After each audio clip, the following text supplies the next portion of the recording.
Good morning, Hank. It's Wednesday, January 30th, and today's video comes to you in one part. Part 1.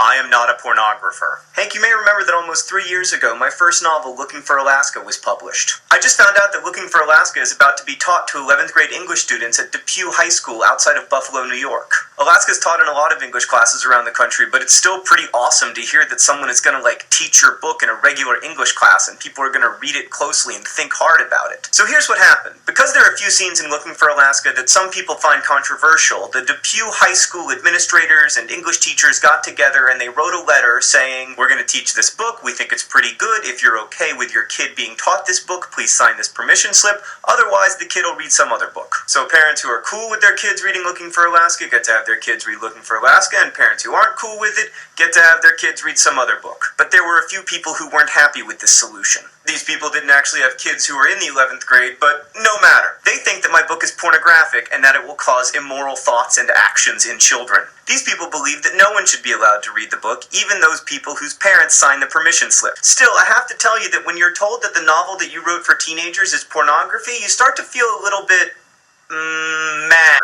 Pornography is designed to titillate. Hank, I don't think there's a single halfway normal person in the world who would find a single thing in my book in any way arousing. There is one very frank sex scene. It is awkward, unfun, disastrous, and wholly unerotic. Hank, the whole reason that scene in question exists in Looking for Alaska is because I wanted to draw a contrast between that scene, when there's a lot of physical intimacy, but it's ultimately very emotionally empty, and the scene that immediately follows it, when there's not a serious physical interaction, but there's this intense emotional connection. The argument here is that physical intimacy can never stand in for emotional closeness, and that when teenagers attempt to conflate these ideas, it inevitably fails. Hank, it doesn't take a deeply critical understanding of literature to realize that Looking for Alaska is arguing against vapid physical interactions, not for them. Now, Hank, some people are going to say that kids don't have the critical sophistication when they're reading to understand that. And I have a message for those people. Shut up and stop condescending to teenagers. Do you seriously think that teenagers aren't able to read critically? When they read George Orwell's Animal Farm, do they head out to the pig farms to kill all the pigs because they're about to become communist autocrats? When they read Huck Finn, do they think that Huck should turn Jim in because the demented conscience of the community says so? When they read Waiting for Godot, do they think it's cool to just sit around and do nothing? Well, probably they do, actually. That one doesn't really work toward my point. Now, obviously, Hank, I don't think that a few parents should get to decide what the kids of other parents read in school. Those parents are qualified to sign or not sign that permission slip as they see fit. And to speak frankly, Hank, it also pisses me off when small groups of well-organized would-be book banners try to take over America's public school systems.